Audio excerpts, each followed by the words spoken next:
What went wrong with the Ghana film industry? Has it declined? Well, this is an article that was published on the Modern Ghana website a couple of days ago, a couple of months ago, actually. So we'll be delving it and look at the interesting thoughts and ideas that were shared by the publisher. And just a couple of days ago, CinemaCon 2025 outdoored a movie excerpts, one of the few movies that stands out in terms of breaking technological advancement in its production and in the process breaking all the box office results. You know the film I'm talking about, a film made by none other than James Cameron, Avatar, Fire and Ash. This and more is what we're going to talk about in this very episode, episode 11 of the Film Mandate. Stay tuned.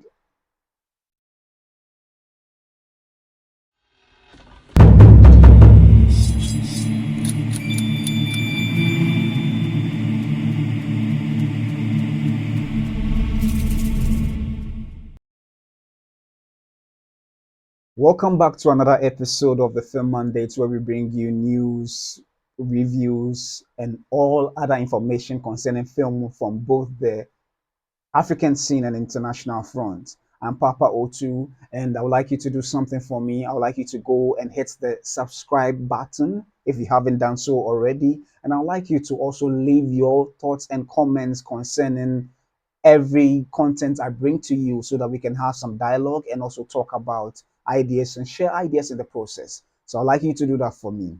Now, right away, we'll be delving into our topic of discussion for the day.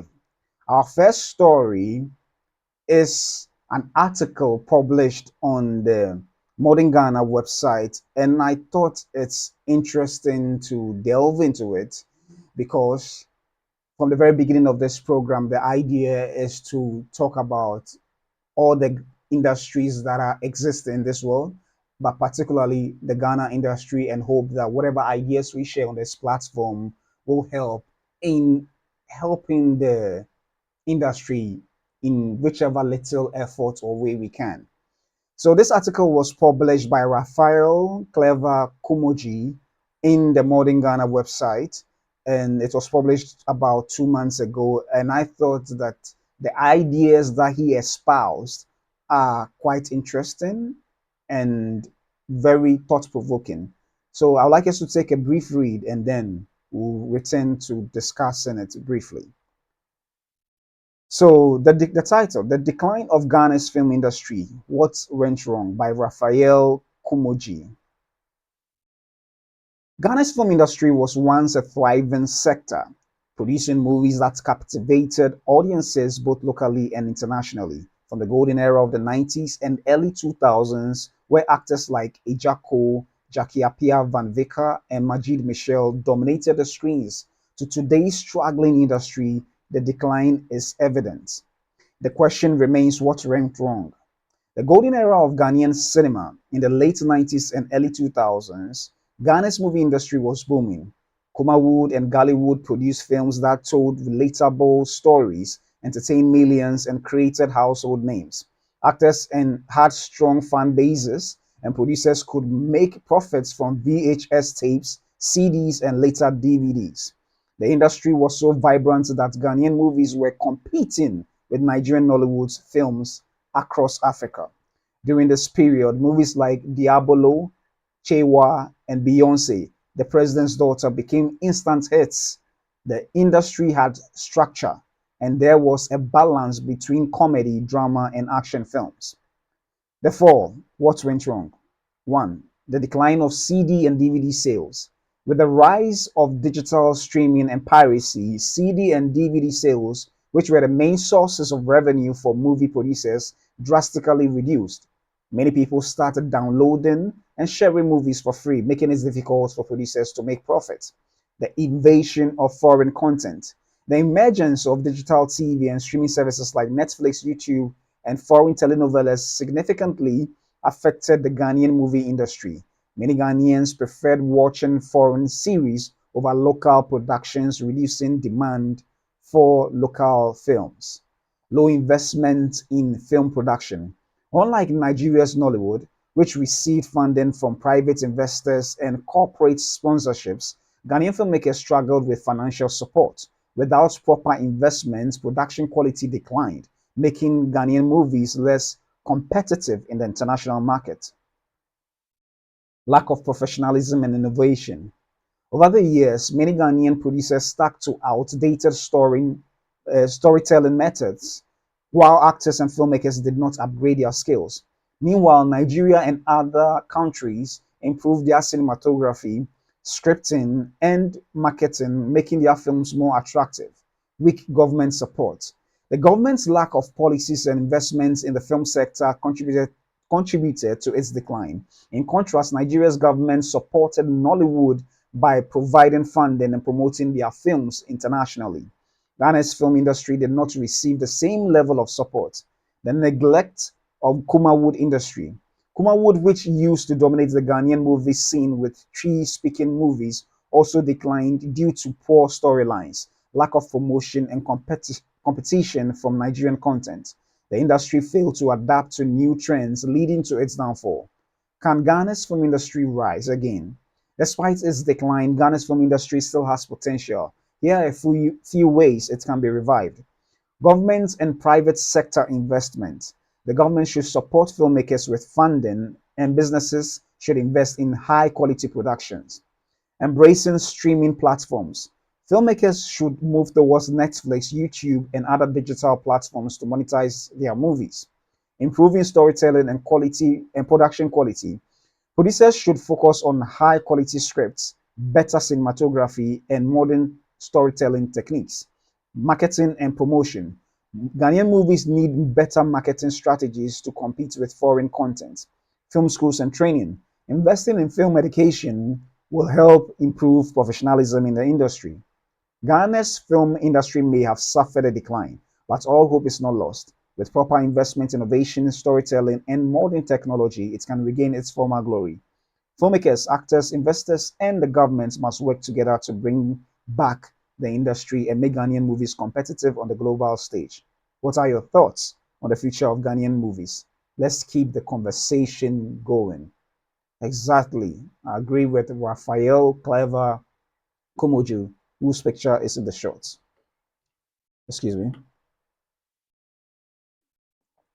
Yeah. So that is an article that was published by Raphael Kumordzie, and I thought the ideas he espoused in the mostly on point. I think I agree with almost everything.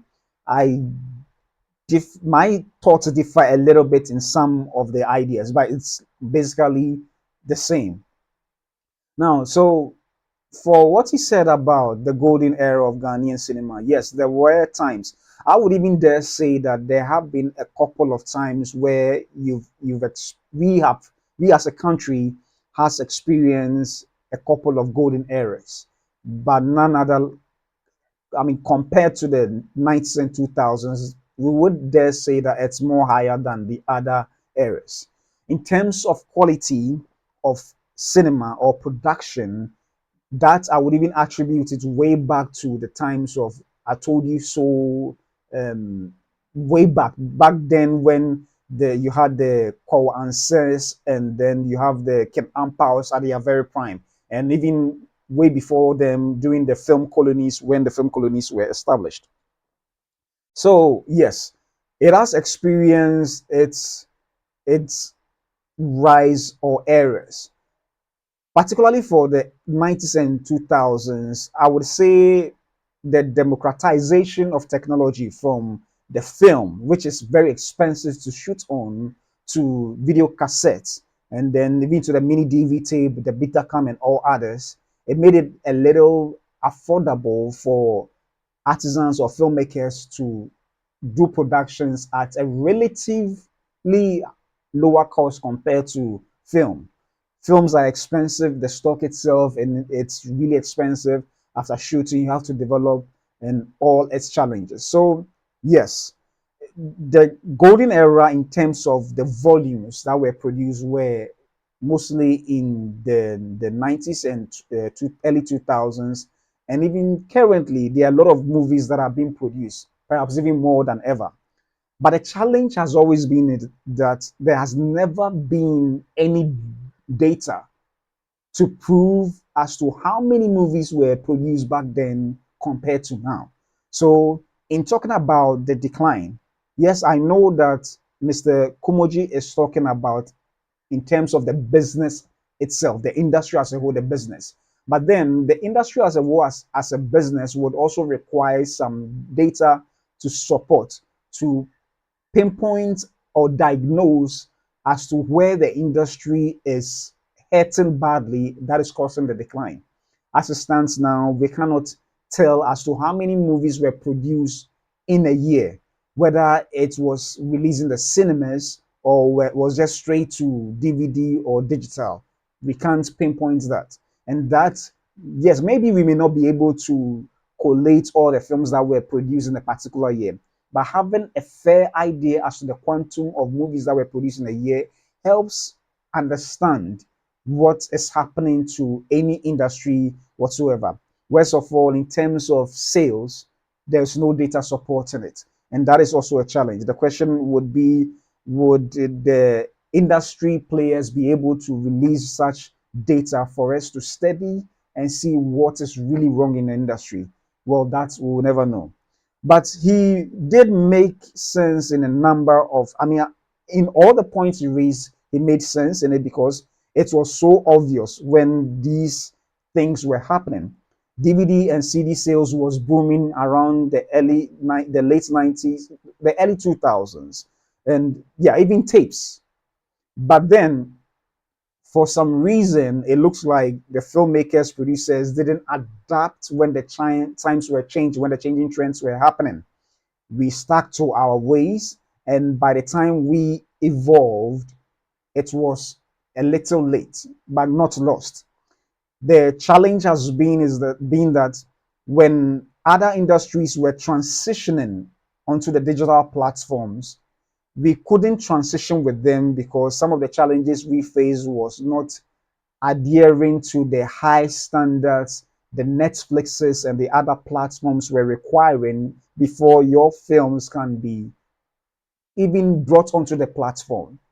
Because at every point in time, technologies advance, and as it advances, these streaming services and platforms or the cinemas, even across the world, demand that the filmmakers also produce this content on a higher standard.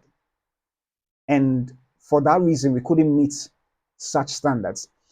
The challenge was not necessarily based on the fact that perhaps some of the filmmakers didn't want to. Yes, maybe some filmmakers chose not to really bother and advance themselves in terms of technology and knowledge, just as Mr. Kumordzie has expressed in the article. However, some were lacking the necessary support to shoot a production. Just as we have been saying, he's been saying there has never been any government support whatsoever or even private support. It's in two ways. I believe that if for some individuals in the industry, they had the investment support of private businessmen to shoot their productions. However, on the larger scale, most businessmen weren't interested. Why? Because the production value of the films is very, very poor. And production value for any movie is everything. I am of the opinion that sometimes, in as much as money is really needed to help tell a story in terms of scale or in terms of the production value, given it such a, a, a design that makes people want to enjoy and not feel the flaws, the challenge has always been not being able to tell the story very well from the script stage to how even shots are taken, and then assembling all these shots to make coherent sense for the viewer watching. He also stressed on the point that the invasion of foreign content made it visible, it made it obvious that most of our content were not good enough because regardless of the barrier and on the culture that we saw in the foreign films, we gravitated towards them because it offered us, the viewers, something that we weren't receiving from our local content. Yes, we watch our local content, we enjoy it because it's very relatable to us, because it's our stories that are being told on screen.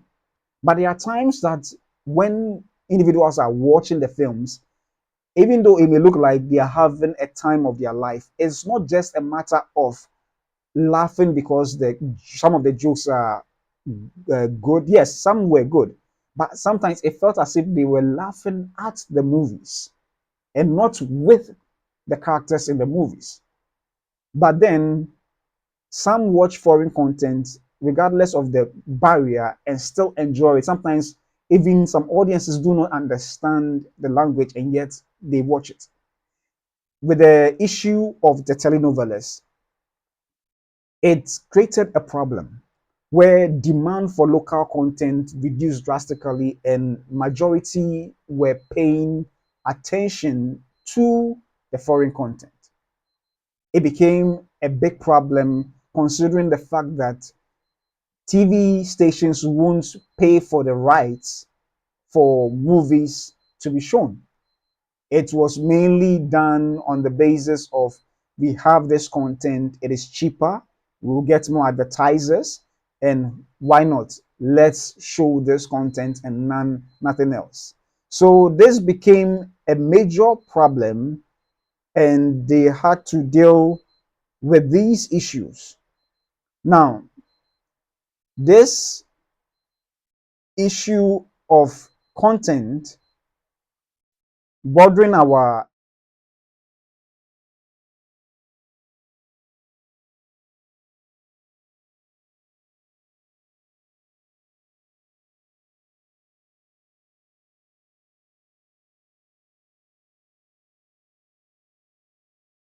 translate, sorry, I think I had a break there. They had to translate the audio of these telenovelas into local languages to help the audience understand, which is good. But in the long run, it did hurt our market till other TV stations realized that no, this is an opportunity for them to bring their own content. So you had TV3 bringing I think, Choco Trotro. You had at Dome bringing their own kind of series, which is in the form of the telenovela. And even now in the modern era, you have Aquaba Magic bringing out their own same content with multiple series. But that damage done was, in a way, extensive, because now the desire for our own local content is so low.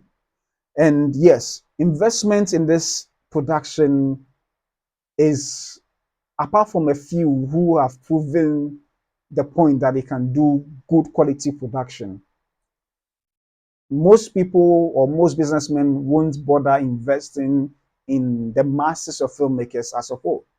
And that has been an issue for so many years.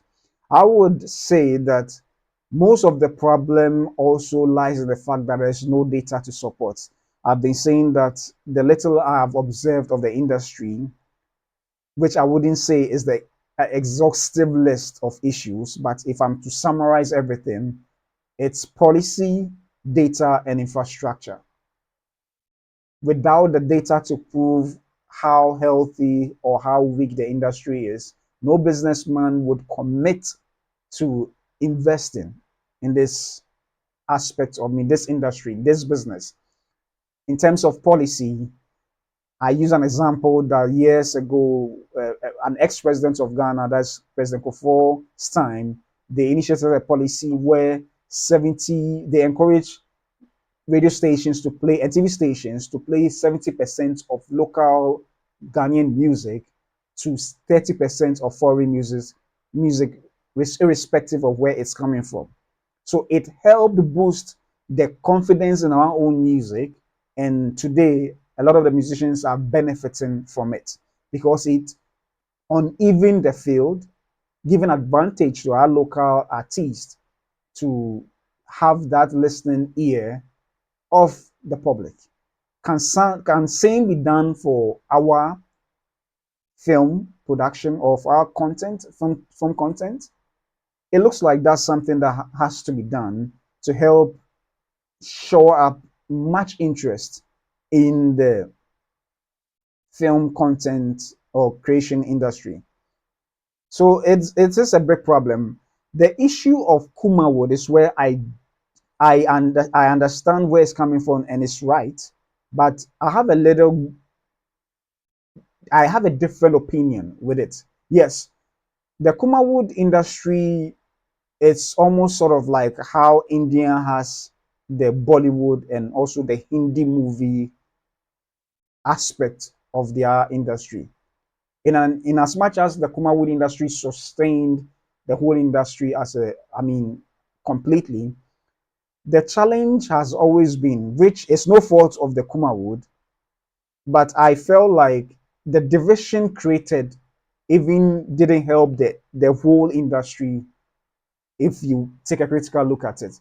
Because there came a division of Accra movies, or the entire other movie industry is purely English, and this movie industry is purely Tree. And I felt like both sections should have come together and found a way to make it one rather than have a division, because the market in Kumawood was much stronger at a point in time, and even in the rural areas compared to what we had in Accra. And that in the whole didn't help the industry, because the smart thing the Kumawood industry did was identifying the challenge, that is the language barrier, where the masses prefer to enjoy the films in their own language compared to what perhaps most people did in English. And it doesn't mean that those who were having perhaps difficulty in understanding some of the languages didn't enjoy those films. But then it's more easier to draw closer or identify or relate to a movie spoken in their own language compared to that which was purely English or any other language. So yes, they identified the problem and did well in that area. But then there also came the challenge where this division created a deep rift between both aspects of the industry, and that in itself didn't help. However, getting to the end of perhaps the decline of Kumawood, I realized that there was some sort of bridging of the gap where you had the local people coming together to they come together to bring both actors who are known to be in the English industry, so to speak, into starring in their films. But then the decline was already happening. So yes, I agree with a lot of what he has said, but I felt like that rift didn't really help. And yes, the competition from Nigerian content and other places, yes, I believe that without policy, some of these things will happen, because as we speak now, majority of content shown on our screens or even in the cinemas geared towards most foreign content, which we can't blame them, because that is what draws the audience to come and watch. So, number one, unless the quality of films are up, even before funding is received, it's going to be a problem. There are times where you hear stories where a movie was shot in the shortest time possible. In that case, much thought will never be given to how to flesh out a character well to be able to bring the characters to life. And that is the challenge we faced with some of the industry, both the Kumawood and the local industry. I'm not saying that individuals or productions shouldn't speed up their productions. But then, if you want to have a stand on the global stage, if you want to compete on the global stage, even in our own market, we need to carefully craft these films. We watch the Avengers, we watch the Martin Scorsese films, we watch the Quentin Tarantino's, the you name it, and we enjoy them. And true, the Nigerian films saw the challenge, and it doesn't mean that all their films are top notch, but a section realized the challenge and decided to up their game. Same is in Ghana. Yeah, you have a few people who have been doing great quality films right up to now, even on television. You had our back then in the Inspector Bidiakun, you had the Things We Do for Love, you have you have a couple of series which were top notch, and even today we still revere them compared to some of the series being done today. Because for especially those who lived in that era, those characters were so well fleshed out. You can literally still recite some of their lines and all that. So, but a section realized that no, it's not just a matter of making just any film, but quality must be invested into it. Fleshing out characters, making sure soundtracks are on point, the picture quality is top notch. Yes, which means that money has to be invested. But if the filmmaker doesn't take that step of even using the little they have to craft a quality production, it becomes a problem. The problem also went to the extent that a lot of actors knew that you didn't have to spend too much time on set. So when they come, they are in a hurry to leave to jump onto another set. There were rumors of actors even showing up on one person's set, and before even it wraps, before his or a role wraps, they jump to another place, and it derails this other productions altogether. And these have been problems that were compounding to an extent that it's all affected the industry, because they know that, oh, when you come 3 days, you'll be done. If the role was minimal, shooting 3 days or one day wouldn't be a problem.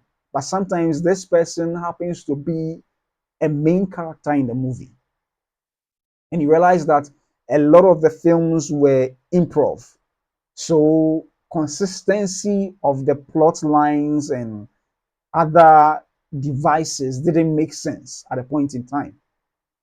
Granted, a lot of these films had, you could tell that there's a strong story in there, but for some reason it wasn't harnessed properly. And that became an issue. So a number of the solutions he suggested here is good enough, but I believe that there needs to be a proper order in which it has to be done. Today, if you go to certain industries, film industries around the world, there is data, there are incentives. The policy creates incentives where there are tax breaks and all that. And then, yes, the training exists. But one of the challenges I also realize is that there is no proper stringent awarding body for a good production done. Even our award schemes are a little problematic in some ways. So all these needs to go in to help with the industry. I like what Tony of GH Movie Freak have been doing way before. One of perhaps Ghana's first critic who has gone international, and over the years have been giving a good critique of movies. So there needs to even be critics to properly dissect movies and say, no, this movie is not good enough, and all that. And then the awarding bodies have to be fair. There has to be a proper college to assess movies and give it its due recognition, rather than public voting. Because in as much as public voting would rope in those who watch the movies, sometimes there is the need for the college to set a standard that will not be limited by, or that will not be influenced by masses. Because in terms of voting for a movie to win whatsoever, there could be some something around it would really make sense in terms of people voting more than once and all that.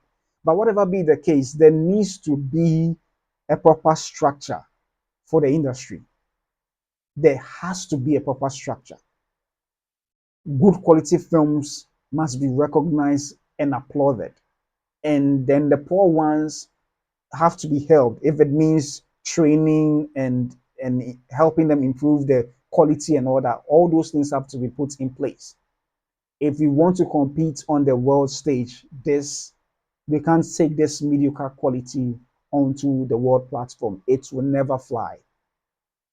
And embracing the new technologies is so important, which means that money ought to be invested by either the filmmakers themselves or the industry or the investors who have the money to make that happen. But just as I said, without enough data to prove that this business is viable, most businessmen won't venture into it. But I know one thing about Ghanaians. If they can see that an industry is booming, you have every Ghanaian rallying to be a part of it. That is one thing with Ghanaian. If you can prove that it's viable, you see masses getting into the industry. So it is something that we are hoping that it can be done, where our quality, the production value of our movies shoots up about 500%, where it competes on the Oscar platforms or some of the award-winning platforms and film festivals, of which some are doing, but more needs to happen, not just from Ghana, but from Africa, so that at the end of the day, attention is brought onto what the industry has to offer. And in the long term, will change the fortunes of the filmmakers therein. So yes, this is a good article. I will put a link in the description below, and I'll encourage you to read it. Hopefully, one of these days, I'll be so grateful to have a chat with Mr.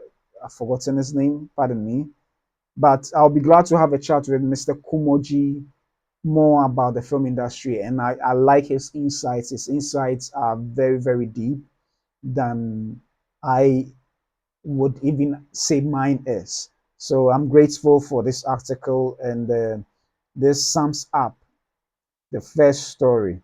It seems this episode is becoming longer than I expected, but I'll do my best to wrap it up as soon as I can. So, moving to the next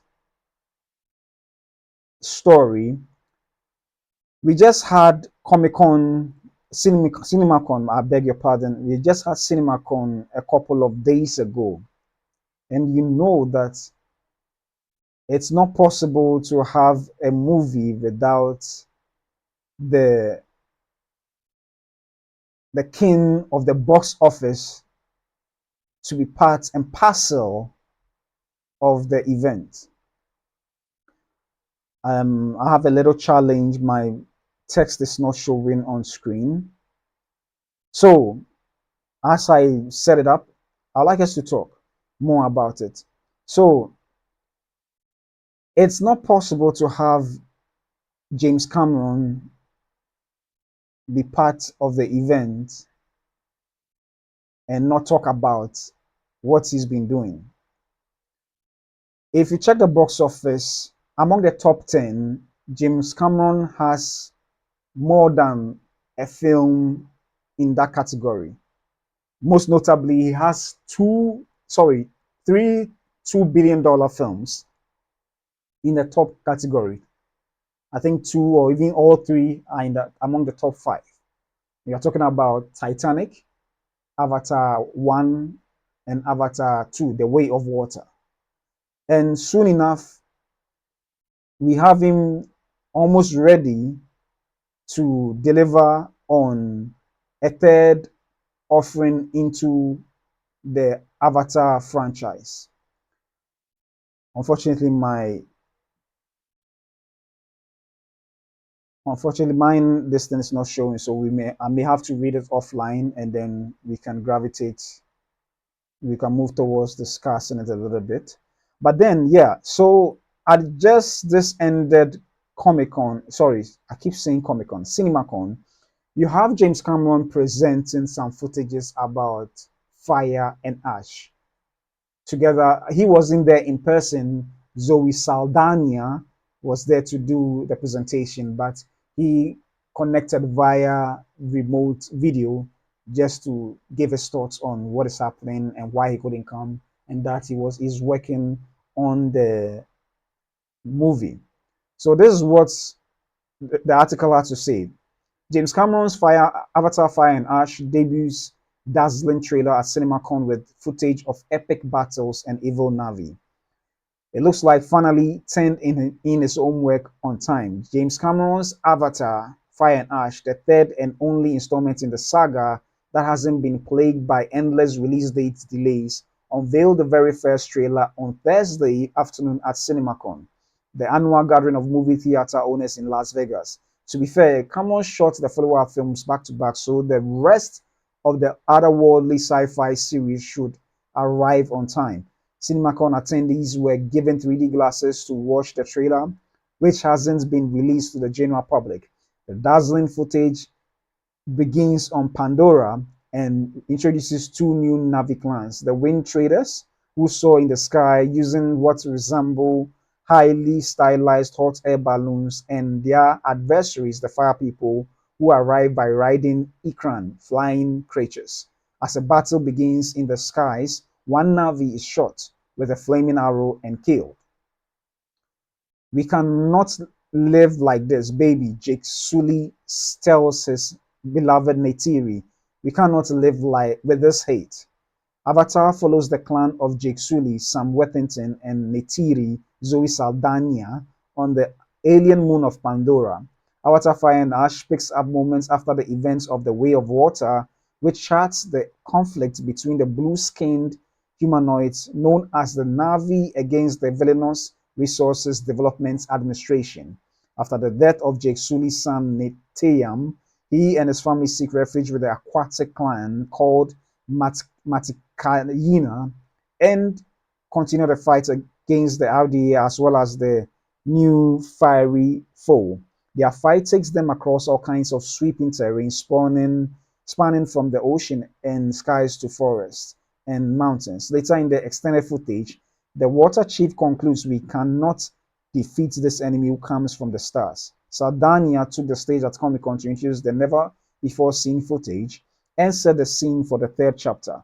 The Wind Traders are a peaceful nomadic air traveling clan, and the Ash people are former Na'vi who have forsaken Eyua, a deity on Pandora at one time in the trailer. The female Ash clan leader tells Neytiri, your goddess has no place here. Cameron wasn't in attendance, he's putting the final touches on Avatar 3, but he appeared in a pre-recorded video to tell exhibitors about the threequel. The Sully family are really put through, the Sully family are really put through the ringer on this one as they face not only the human invaders he teased, but new adversaries, the Ash people. Yeah, so this is not the entire article, but I'll drop the link in the description below. So James Cameron is almost working on this, and this film is supposed to release in December. The footage that was rumored to have been seen, the footage we were seeing was rumored to have been very good, exceptionally good in terms of the rendering of the creatures. As you know, Avatar is not like your usual film. Majority of the film, perhaps 90% or more, is virtual. You have people, yes, in mocap suits acting out the creatures, that Navi and all the others are generated virtually. But it's so exceptionally done that when you see any element, whether water, fire, air, anything at all, it looks so real. It feels like a place that actually exists. It feels like a place that people would like to take a space shuttle and travel to. That is how excellent some of these videos are. If you watch Avatar 1, the quality is exceptional. But you come to Avatar the Way of Water, it blows your mind how it's even far better or better than the one. And now we are told that the three, Avatar Fire, Ash, and Fire, is even exceptional than two. And this you can vouch for it because James Cameron keeps on inventing technology to upend whatever work he's doing to make sure that it's far better than it used to be. Remember that the first movie was released in 2009. It took him about 13, 14 years just to release the second one. Fortunately for us, the third one is coming soon, but well, even in a shorter time span, about 4 years from now, there will be the fourth installment, and then the following year, that is 2029, there's going to be the fourth installment, and then in 2025 will be the last. Sorry, in 2030 is going to be the last one. So you realize that James Cameron strives for perfection. And listen, I've been watching a lot of bloggers online who have much insight into the industry and everything, and they keep saying one thing: never bet against James Cameron, never bet against Jimmy C, because he's likely to deliver, not just in terms of quality, but in terms of the box office itself. And hey, that man has always been breaking the box office records. He sets it himself and breaks it up. Well, now the viewing trend has changed. It's not like as it used to be. But that in itself may become a whole event where people would be moved from their own seat out of curiosity to want to go and watch it on a big cinema silver screen to see or know what all the fuss is about. And you know, when James Cameron puts something on the silver screen, it delivers.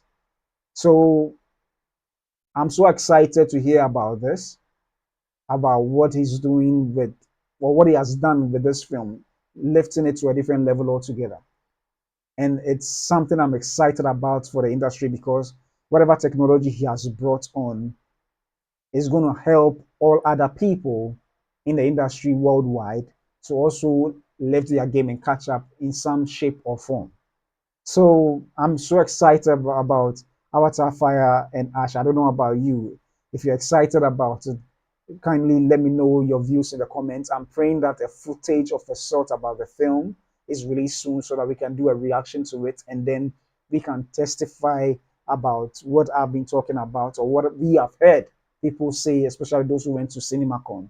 So yeah, James Cameron is a great filmmaker, and you can't take away from him, not just in terms of the technology and everything, the design of the creatures, but story wise as well. Story wise as well.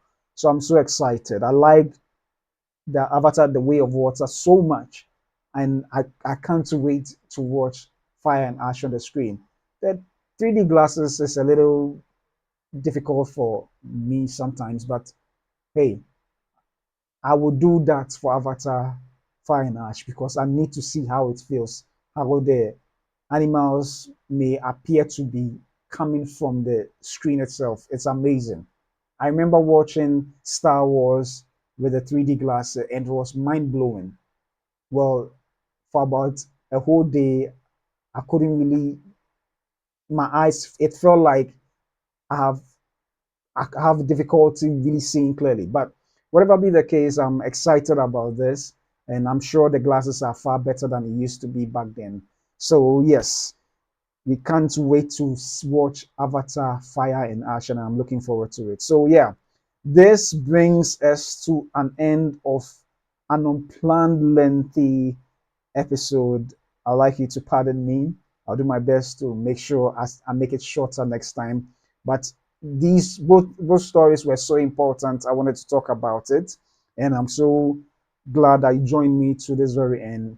Thank you for staying with me in this very episode, episode 11 of the Film Mandate. There's more to come this week, and I'm excited that you'll be joining me for tomorrow's version or episode as well. Thank you so much. And this has been the Film Mandate. I am Papa Otu.